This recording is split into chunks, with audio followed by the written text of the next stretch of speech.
आप रहिए बताइए हमारे साथ अपडेट्स के लिए मैं आपके पास आऊंगी। उमेश पाटिल एनसीपी से हमारे साथ जुड़े हैं। उमेश पाटिल, शरद पवार कह रहे हैं पहला मौका नहीं जब इस तरह से सरकार संकट में दिखी हो, लेकिन जैसे पहले विरोधी कुछ नहीं बिगाड़ पाए और सरकार चलती रही, इस बार भी ऐसा होगा। लेकिन जो चुनौती इस बार है वो 35 विधायकों की चुनौती है आपके सामने।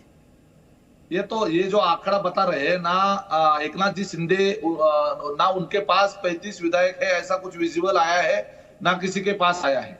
ये जो आंकड़े बताए जा रहे हैं ये मीडिया के द्वारा ही बताए जा रहे हैं, ना इसका कोई प्रूफ सामने आया है। हमारे जानने के मुताबिक एकनाथ जी शिंदे जी के पास जो है वहां पे सिर्फ 11 एमएलए उनके साथ है और शिवसेना उनके एमएलए के साथ संपर्क बनाए हुए रखी है। उनके अंतर्गत अगर कोई नाराजगी है तो वो अपने लेवल पे वो सॉल्व कर लेंगे ऐसा लगता है। जी, इससे पहले जो मीटिंग हुई उसमें आप ही बताइए, फिर आप कह रहे हैं कि सिर्फ 11 विधायक उनके साथ हैं, जो कि अपने आप में खबर होगी अगर आप जो बात कह रहे हैं वो सही साबित होती है।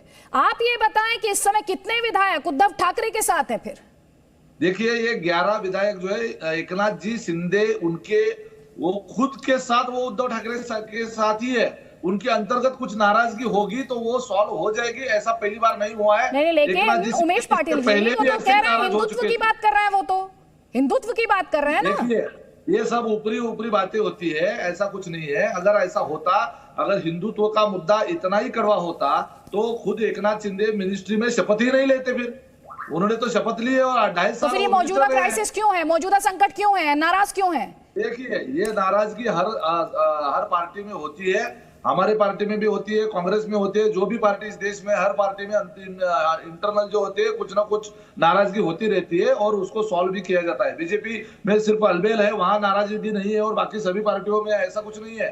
ऐसा नहीं है, ये उनके अंतर्गत मामला है, शिवसेना का ये अंतर्गत मामला है, वो सुलटा लेंगे। और शिवसेना का एक अजब तरीका उनका जो है ना, वो एमएलए जो होता है उसके ऊपर नहीं डिपेंड रहता है, वहां का शिवसैनिक जो है वो मायने ज्यादा रखता है और शिवसैनिक जो है वो ये सब चीजें एक्सेप्ट नहीं करेगा। और उद्धव जी ठाकरे तो एक्सेप्ट नहीं करेगा और एकनाथ शिंदे खुद को शिवसैनिक ही बता रहे हैं सर। एकनाथ शिंदे भी खुद को शिवसैनिक ही बता रहे हैं। और जब आप ये कह रहे हैं इंटरनल मैटर है, अंदरूनी मामला है, तो फिर बीजेपी तो आती नहीं है तस्वीर में। फिर बीजेपी को क्यों साधा जा रहा है, बीजेपी पर निशाने क्यों साधे जा रहे हैं? अरे बीजेपी ने तो डे 1 से, जब से ये महाविकास आघाड़ी की सरकार आई है तब से डे 1 से उनका ये कोशिश रही है कि ये सरकार कैसे गिराई जाए, इसके लीडर्स लोगों को कैसे बदनाम किया जाए, इनके ऊपर ऐसे आरोप किया जाए और हर तरह के नुस्खे जो है ना उन्होंने इस्तेमाल किए हैं। ईडी का जो है, ईडी सीबीआई सेंट्रल गवर्नमेंट की एजेंसी जो है उनका जो पूरेपूर उन्होंने जो है ना इस्तेमाल किया है और ये सब लोग जानते हैं, आप ही सब जानते हैं। उनकी तो कोशिश रहेगी और बीजेपी सत्ता में आने की कोशिश करेगी ना।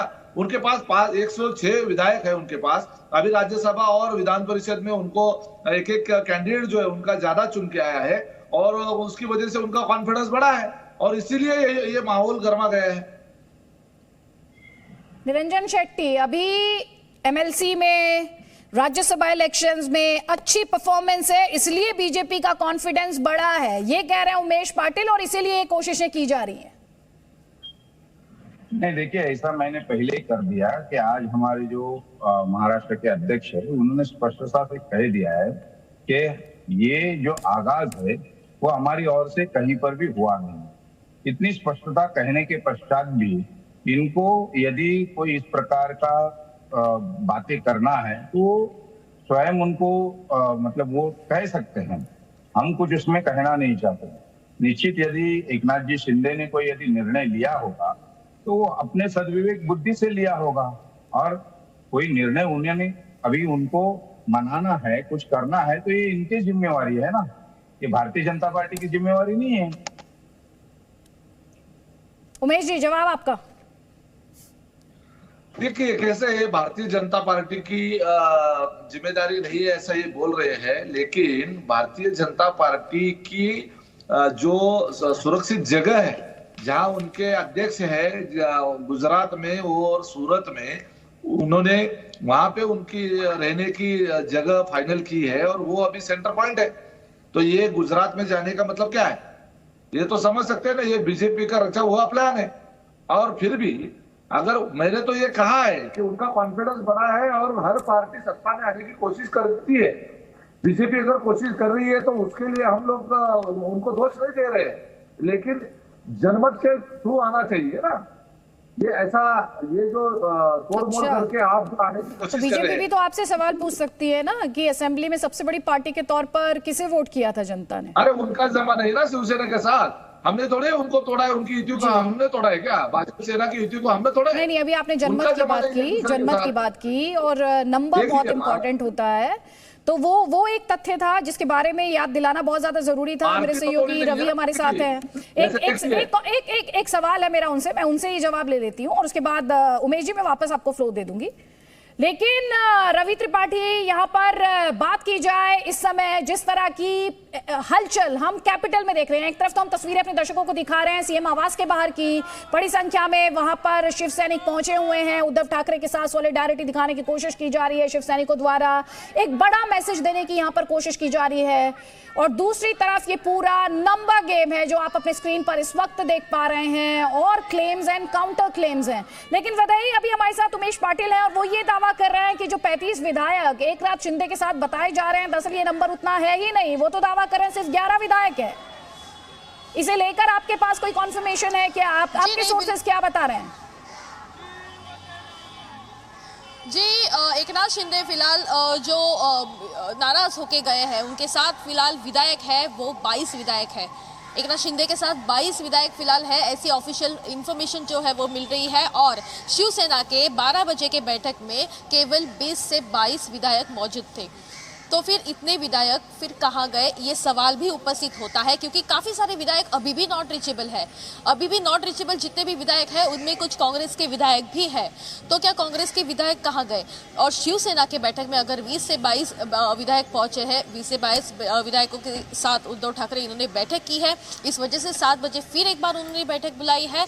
पर 7 बजे के बैठक में क्या बाकी जो विधायक जो नॉट रीचेबल थे या आए ही नहीं, क्या वो विधायक 7 बजे के बैठक में आएंगे? क्या वो विधायक की संख्या जो है वो एकनाथ शिंदे के साथ अभी भी है? इस बारे में कुछ भी इंफॉर्मेशन नहीं मिल रही है। देखिए, एक सवाल यहाँ पर नंबर जो है वो लगातार चेंज हो रहे हैं। आप ही बता दीजिए, आप ही की पार्टी का मामला है, कितने विधायक जो हैं जिनसे आप संपर्क नहीं कर पा रहे हैं एकनाथ शिंदे के साथ है? देखिए अदिति जी, सुबह मॉर्निंग में जब 9 बजे की बात है, 9 बजे के करीब यही बताया गया, यही पता चला सूत्रों से कि 11 एमएलए हैं जो मीडिया के द्वारा। उसके बाद 11:30 बजे 17, फिर उसके बाद 1:30 बजे 30, फिर अब 35 की संख्या आ रही है। तो मुझे तो यही समझ नहीं आ रहा है, संख्या अपने आप बनती जा रही है। एमएलए जो हमारे हैं वो अपनी जगह पे हैं विधायक, लेकिन इधर उधर क्या हो रहा है ये सब सर, ये तो आपकी पार्टी बताएगी ना सर। जनता पार्टी इस सर, आप समय मीडिया रिपोर्ट से थोड़ी ना पार्टी चलाएंगे। नहीं देखिए, मीडिया रिपोर्ट से आप सरकार भी नहीं चला सकते हैं, क्योंकि सरकार चलाने के लिए भी एक नंबर चाहिए। बिल्कुल, उसमें शिवसेना के जो एमएलएज हैं उनका नंबर एक सब्सटेंशियल नंबर है। अगर आप ही अपने एमएलएज को लेकर इतने कंफ्यूज होंगे तो आपके ओपोनेंट्स को तो मौका मिलेगा ही ना सर। नहीं अदिति जी, देखिए, अगर वहां पे कुछ लोग नहीं पहुंचे, कोई बाहर होगा, कोई कहीं गया होगा, जरूरी तो नहीं है कि हर कोई मुंबई के अंदर होगा, महाराष्ट्र के अंदर होगा, हो सकता है कोई बाहर भी गया हो, कोई कहीं भी गया हो। तो इसका मतलब ये तो नहीं कि जिसका जो वहां नहीं पहुंचा तो उसको बिल्कुल समझ लिया जाए कि वो है ही नहीं, कहीं स्थान पे, रिक्त स्थान पे उनको रीच आउट करना तो आपकी पार्टी की जिम्मेदारी है ना सर। नहीं, जरूर देखिए, अभी 7 बजे आपकी पार्टी की जिम्मेदारी है, या आपकी पार्टी की लीडरशिप को रीच आउट करना आपके एमएलए की जिम्मेदारी है, ये तो आपका इंटरनल मैटर है। लेकिन इस समय जिस नंबर को लेकर मैं आपसे सवाल पूछ रही हूँ, क्योंकि अलग अलग नंबर्स क्लेम किए जा रहे हैं, आप ये बताएं कि इस वक्त एकनाथ शिंदे के साथ कितने एमएलए हैं?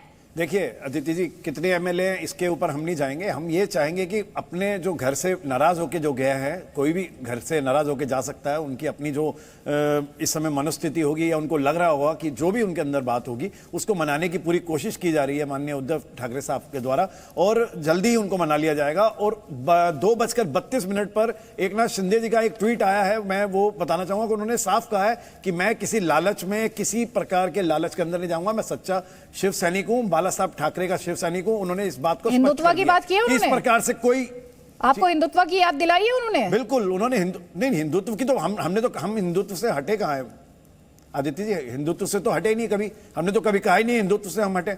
अगर सबको साथ लेके चलने की बात हो, हिंदुत्व के साथ थी? नहीं बिल्कुल, कांग्रेस, एनसीपी सब हिंदुत्व के साथ नहीं, थे। उमेश पाटिल जी, आप हिंदुत्व के साथ थे। आपकी पार्टी तो बार बार ये कहती रही कि आप लोगों ने कॉमन मिनिमम प्रोग्राम बनाया है। अरे अदिति जी, उनकी अपनी विचारधारा, हर किसी की अपनी आइडियोलॉजी है, उसके ऊपर जी। तो हमसे तो यही कहा गया ना बार बार कि एक सीएमपी है, कॉमन मिनिमम प्रोग्राम है, जिसके आधार से देखिए हम सरकार चला रहे हैं। बिल्कुल। एक देखिए, शिवसेना ने अपनी विचारधारा नहीं बदली। अभी 2 दिन पहले ही हमारा 56वां जब हम शिवसेना को गठन हमने किया था, तो वो अभी हम पूरा कर चुके हैं। और अब आप ये देखिए कि 56 वर्ष तक हिंदुत्व का नाम लेके चलते आए हैं। वो ठीक है कि जब सरकार में आप होते हो तो आपको सबको साथ लेके चलना होता है। हर धर्म, हर जाति के प्रति आप उतने ही वफादार होते हैं जिस प्रकार से प्रधानमंत्री होते हैं, जिस प्रकार से सीएम होते हैं। लेकिन एकनाथ शिंदे को जो आरोप लगा रहे हैं हिंदुत्व से हटने का ही तो आरोप आप पर लगा रहे हैं कि अपनी मूल जो आधार था, जो विचारधारा आधार थी, उससे आप भटक गए।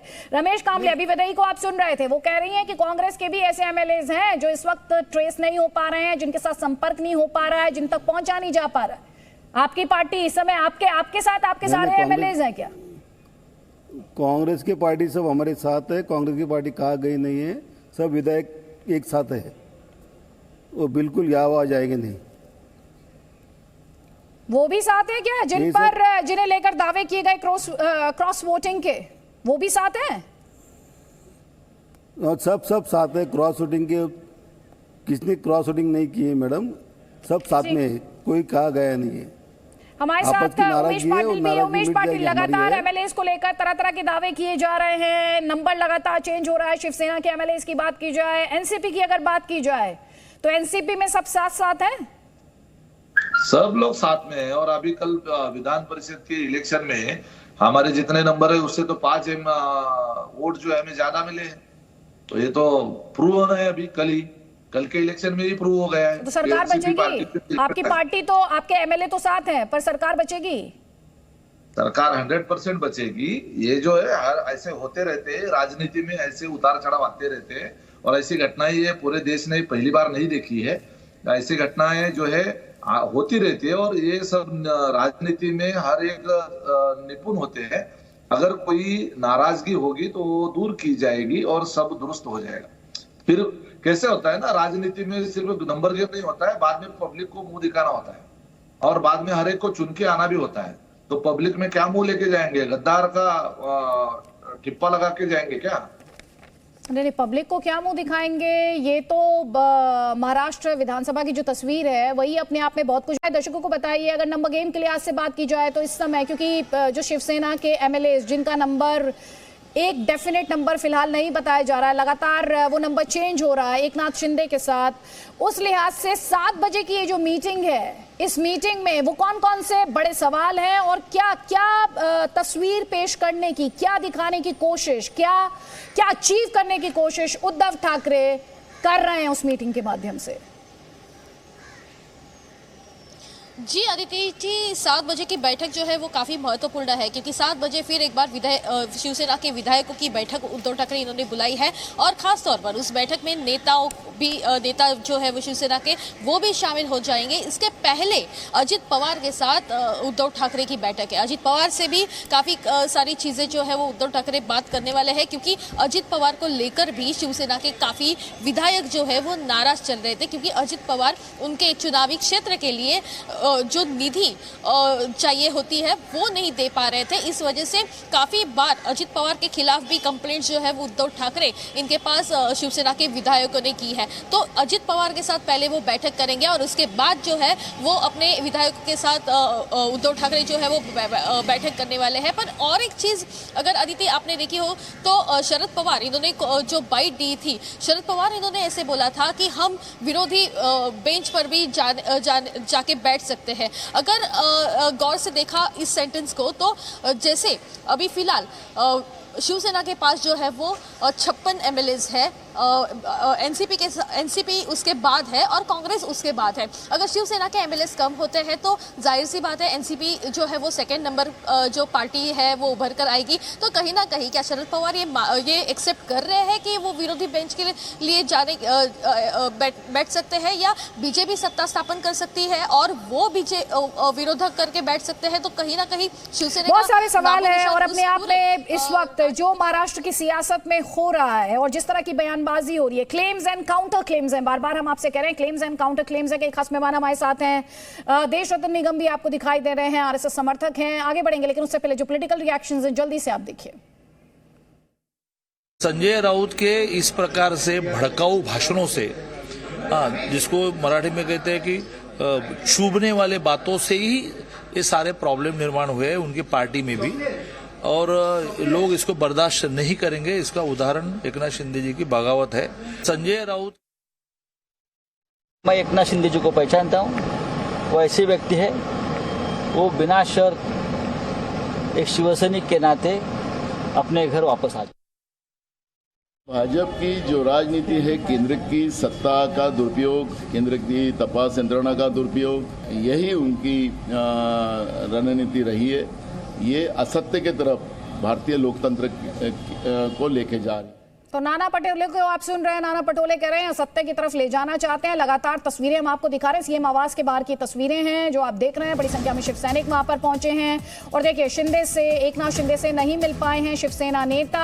शिवसेना के ने अपने 2 नेताओं को सूरत भेजा है, मिलिंद नावेकर जिनके बारे में मेरे सहयोगी अश्विनी बता रहे थे लगातार, रवि पाठक, ये 2 नेता हैं जो एकनाथ शिंदे को मनाने के लिए गए सूरत, लेकिन इनकी एकनाथ शिंदे से अभी तक अब ये खबर आ रही है कि बात नहीं हो पाई है। अश्विनी हमारे साथ हैं।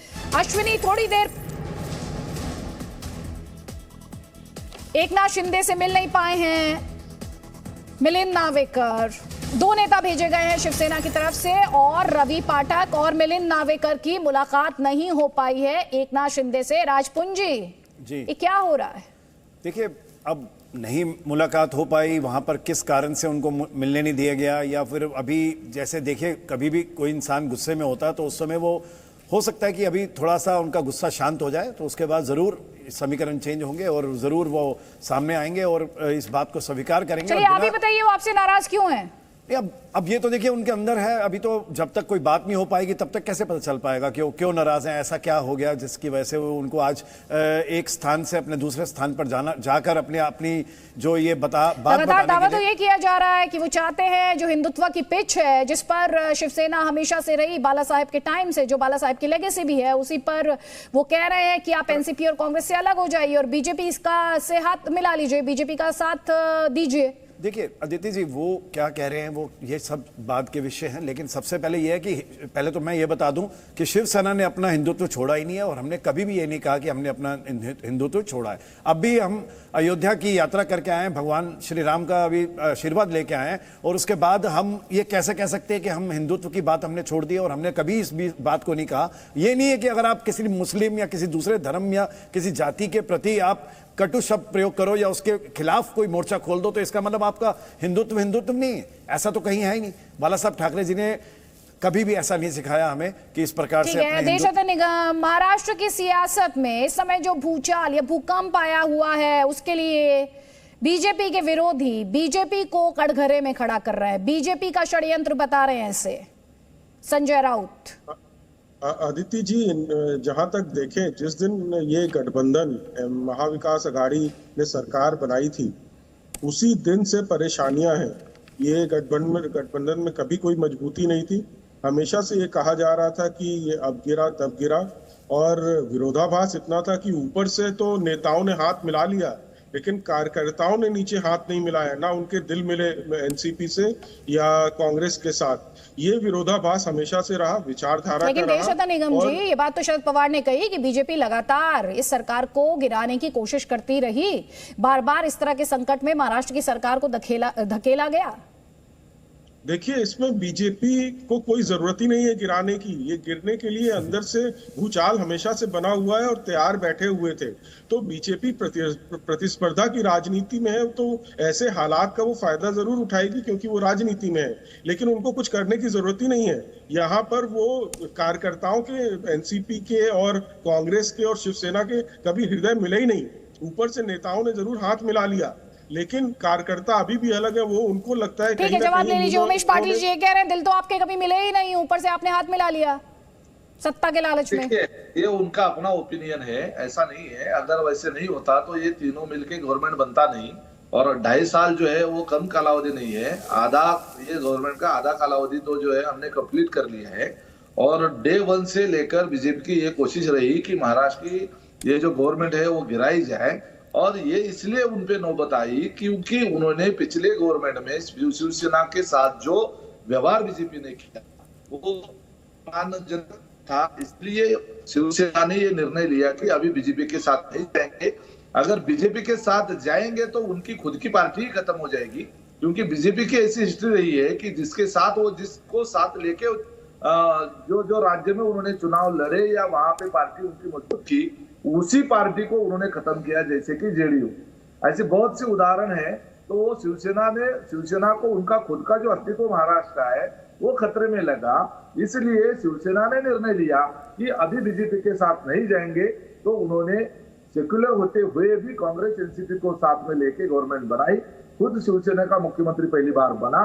अभी जो है ये सिचुएशन इस वक्त जो बड़ी खबर आ रही है, विधानसभा भवन पहुंचे हैं अजीत पवार। इस वक्त ये बड़ी खबर, ये बड़ा अपडेट हम आपको दे रहे हैं। लगातार आपको बता रहे हैं किस तरह महाराष्ट्र की सियासत में जो इस वक्त की हलचल है।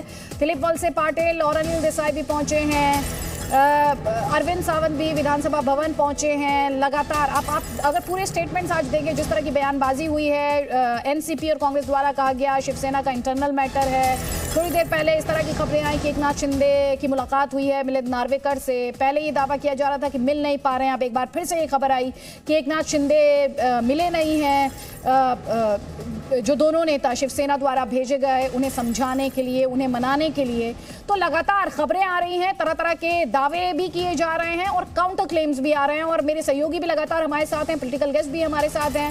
राजपुंज जी, यहाँ पर एक सवाल ये भी है, जब आप जनता के बीच गए थे तो आप बीजेपी के साथ गए थे, लेकिन उसके बाद आपने बीजेपी से अपना गठबंधन तोड़ लिया।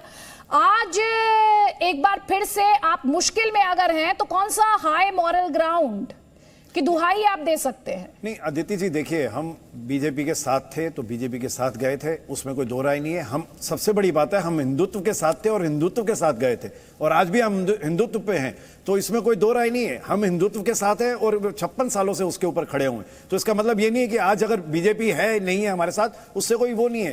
ठीक है, कुछ वजह रही है, कुछ उनके अंदर क्या रहा, वो क्या चाहते थे वो नहीं हो पाया, जो वो नहीं हम समझ पाए हमारी बात, तो उसमें कोई इशू नहीं है। तो लेकिन उसके बावजूद सर आप हिंदुत्व पर हैं, एकनाथ शिंदे कह रहे हैं वो भी हिंदुत्व पर हैं, तो फिर ये टकराव क्या है? नहीं तो आप भी हिंदुत्व पर, वो भी हिंदुत्व पर, आप सभी हिंदुत्व पर, तो फिर तो लड़ाई कहाँ रह गई? अदिति जी, एकनाथ शिंदे जी हमारे से अलग नहीं है, हमारे बहुत बड़े नेता हैं एकनाथ शिंदे जी, और अगर वो हिंदुत्व की बात करते हैं तो कोई बड़ी बात नहीं है, वो सही बात कह रहे हैं, क्योंकि वो आज भी कहते हैं कि मैं कभी भी किसी प्रलोभन में वो तो आपके सामने आपसे ये भी कह रहा है ना, अगर हम हिंदुत्व पर ही खड़े हैं तो फिर एनसीपी और कांग्रेस के साथ क्यों खड़े हैं, बीजेपी के साथ क्यों नहीं खड़े? उनकी तो एक दलील ये भी है ना। वो बीजेपी जाने, बीजेपी ने ऐसा क्या किया कि उसके साथ छोड़ना पड़ा, वो तो उनको मालूम है। उन्होंने ऐसा क्या किया जो उन्होंने उस चीज को नहीं माना, वो जो चाहते थे वो नहीं हो पाया, क्योंकि हर जगह अपनी चलाने शिवसेना की मौजूदा लीडरशिप और एकनाथ शिंदे में भी अब असली हिंदुत्व की लड़ाई हो रही है। नहीं, देखिए, हिंदुत्व ही है, हिंदुत्व किसी का नहीं है, हिंदुत्व अपनी जगह खड़ा है। उसके ऊपर कोई बातें कह दे, कोई छोटा कह दे, कोई बड़ा कह दे, लेकिन इससे कोई परसेंटेज देने की आवश्यकता नहीं किसी को। हिंदुत्व अपनी जगह हिंदुत्व ही है। सर हिंदुत्व अगर है, हिंदुत्व अपनी जगह है, तो बीजेपी के साथ क्यों जाने की सोच रहे हैं इस वक्त? आपकी मुश्किलें क्यों बढ़ा रहे हैं इस वक्त? देखिए अदिति जी, वो बीजेपी के साथ जाने की सोच रहे हैं, ये तो कयास लगाए जा रहे हैं ना कि वो ये ऐसा सोच दावे तो किए जा रहे हैं। अभी तो उन्होंने ऐसा कुछ कहा ही नहीं, उन्होंने बिल्कुल स्पष्ट शब्दों में कहा है कि मैं सच्चा शिव सैनिक हूं।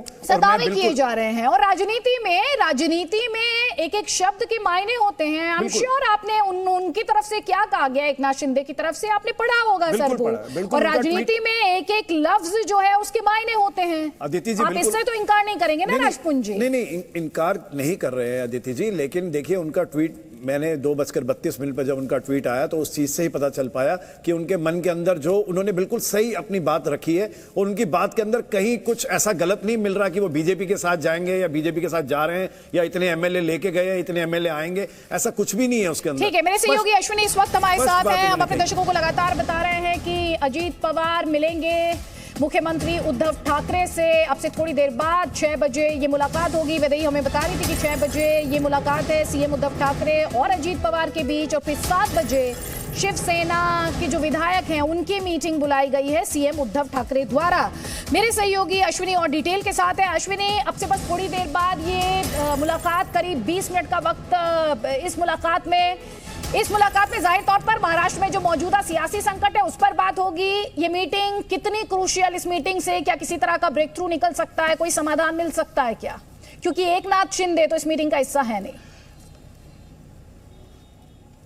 जी बिल्कुल, देखिए ये जो बैठक है वो इसलिए मायने है क्योंकि महाराष्ट्र के उप मुख्यमंत्री हैं अजीत पवार और दूसरी सबसे जो बड़ी पार्टी है इस महाविकास आघाड़ी की, उसके सर्वे सर्वा के तौर पर फिलहाल सरकार में पूरी देखरेख कर रहे हैं। ऐसे में ये जो मुलाकात है वो बेहद अहम होगी और इसमें क्या कुछ बातें होती हैं वो जानना बेहद दिलचस्प होगा, क्योंकि जिस तरह की स्थिति सुबह से बनी है उस पर लगातार अजीत पवार नजर बनाए हुए हैं। लेकिन एक बात और मैं आपको बता दूं कि अजीत पवार इस पॉलिटिकल समीकरण के साथ साथ वो मैं एक तस्वीर दिखाता हूं आपको, गाड़ियां दिखा देता हूं। एक गाड़ियों का जो काफिला जा रहा है, जानकारी के मुताबिक अजीत पवार का काफिला है ये वर्षा बंगले की तरफ ही ये पूरा काफिला जा रहा है, जहां पर मुलाकात आज होनी है सीएम से डिप्टी सीएम अजीत पवार की। और ये हम भी वर्षा की तरफ ही जा रहे हैं क्योंकि ये बैठक बहुत महत्वपूर्ण है और इससे जुड़ी हर पल की खबर हम जी न्यूज पर दर्शकों तक पहुंचाएंगे।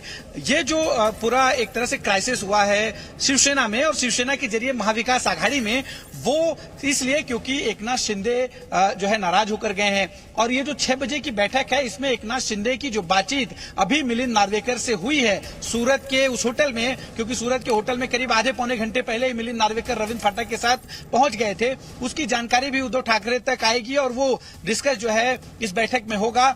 चूंकि शरद पवार ने पहले ये साफ कर दिया है कि ये शिवसेना के पार्टी का अंदरूनी मामला है, ऐसे में महाविकास आघाड़ी को लेकर क्या कुछ जो है समीकरण बनते हैं वो हम उद्धव ठाकरे और तमाम अन्य नेताओं से बातचीत के बाद तय करेंगे। इस बीच आपको ये भी बता दें कि 7 बजे एक बैठक होनी है कांग्रेस के नेताओं की। एच.के. पाटिल जो महाराष्ट्र के प्रभारी हैं, उनके साथ महाराष्ट्र इकाई के जो तमाम बड़े नेता हैं, चाहे वो मुंबई कांग्रेस के अध्यक्ष हो, महाराष्ट्र कांग्रेस के अध्यक्ष हो, इन सबकी बातचीत होगी। ये इस बैठक में जो तमाम बातें कांग्रेस की हैं वो साझा की जाएंगी एच.के. पाटिल से, ताकि जो उनका केंद्रीय नेतृत्व है उन तक तमाम जानकारी पहुंचाई जाए। और कांग्रेस इसमें क्या कुछ भूमिका निभाएगी वो भी देखना दिलचस्प होगा, क्योंकि बगैर कांग्रेस के महाविकास आघाड़ी खड़ी नहीं हो सकती। और अगर कांग्रेस ने इस पर अपना रुख जब तक अपना पूरी तरह से रुख स्पष्ट नहीं करती है तब तक ये जो तलवार है महाविकास आघाड़ी पर वो लटकती रहेगी। एकनाथ शिंदे ने पूरी तरह से महाविकास आघाड़ी और शिवसेना को इस वक्त क्राइसिस में ला दिया है।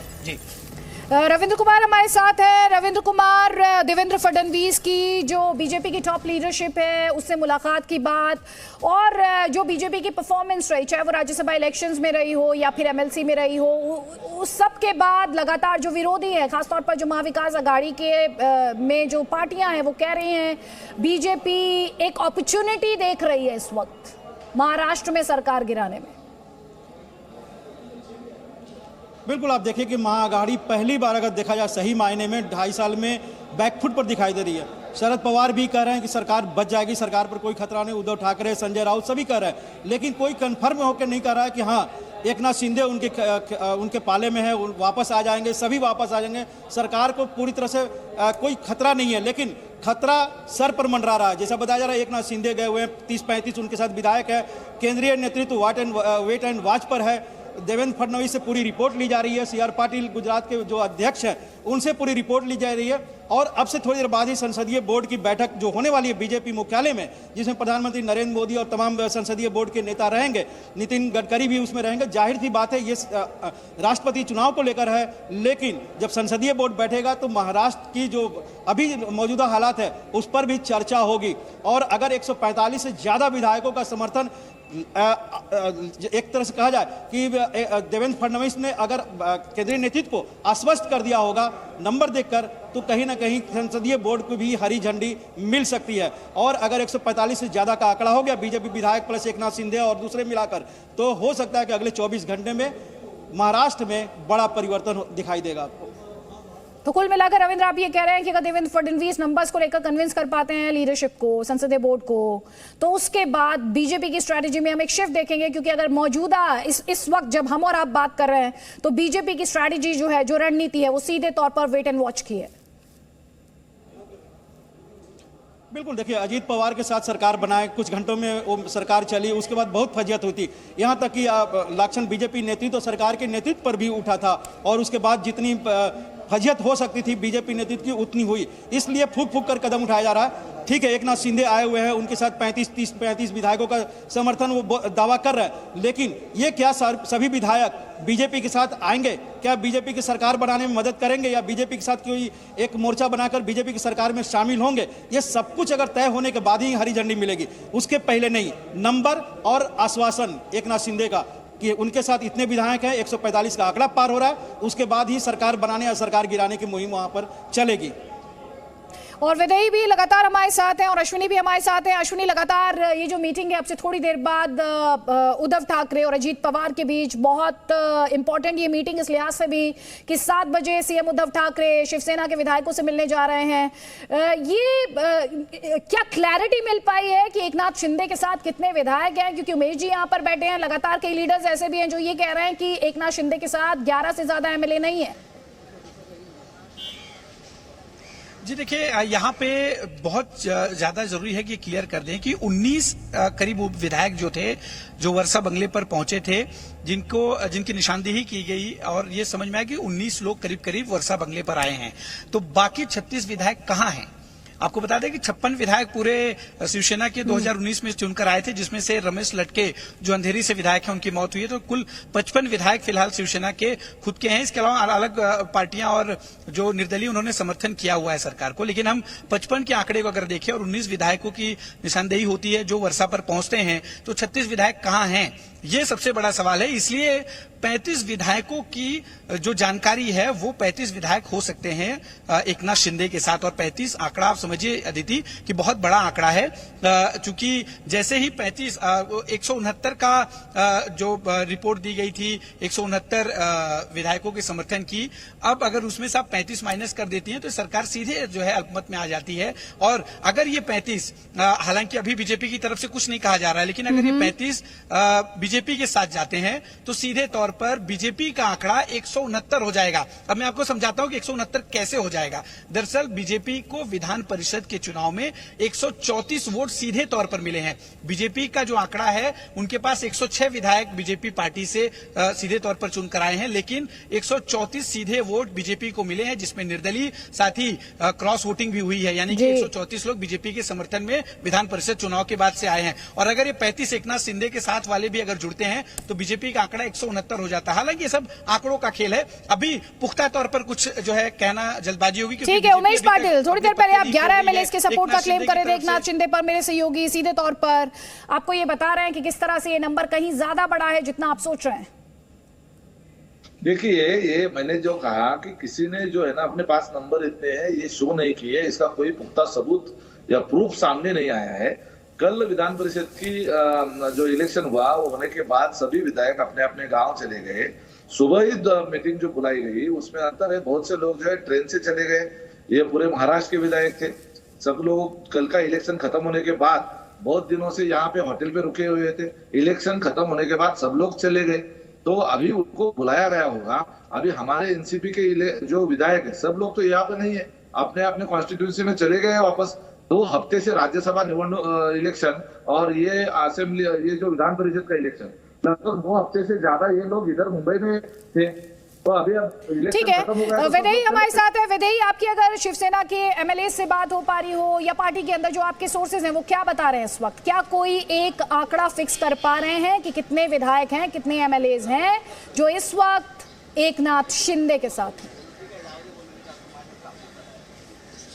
जी आदित्य जी, कोई भी एक आंकड़ा जो है वो आधिकारिक तौर पर जाहिर जो है वो नहीं किया गया है, क्योंकि कितने एमएलएस उनके साथ हैं वो फिलहाल अभी भी बताया नहीं जा रहा है। वहां पर जो मिलिंद नार्वेकर गए हैं और रविंद्र फाटक गए हैं, उन्हीं को सिर्फ ये आंकड़ा पता है, और जबकि वो मीडिया से भी बात करने की कोशिश जो है वो नहीं कर रहे हैं। दूसरी ओर अगर हमने देखा है तो वर्षा बंगले पर 20 विधायक जो है वो वहां पर दाखिल हो चुके थे।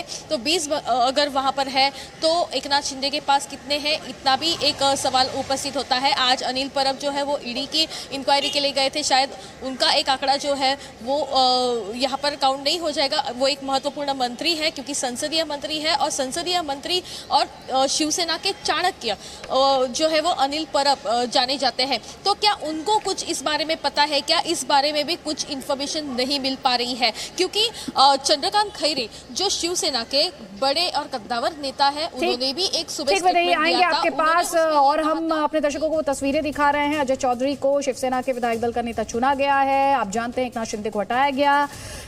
दिन में इस तरह की खबरें आई और ये तस्वीरें इस वक्त आप अपनी स्क्रीन पर देख रहे हैं। मेरे कई सहयोगी लगातार हमारे साथ हैं और हर अपडेट आप तक पहुंचा रहे हैं। आपसे बस कुछ ही मिनटों में अजीत पवार और सीएम उद्धव ठाकरे की अहम मीटिंग होने जा रही है, और उसके बाद 7 बजे शिवसेना के विधायकों की बहुत अहम मीटिंग। और उस मीटिंग से जितने विधायक उस मीटिंग में आएंगे, उसके बाद ये माना जा रहा है कि पुख्ता तौर पर इस वक्त कितने विधायक हैं जिन्होंने बगावत की है, उसे लेकर, उस नंबर को लेकर शायद थोड़ी सी और ज्यादा क्लैरिटी मिल पाए। तो बिना सेंसेशनलाइज किए कोशिश लगातार तथ्य बेस्ड कवरेज आप तक पहुंचाने की हम जल्द लौट रहे हैं। आप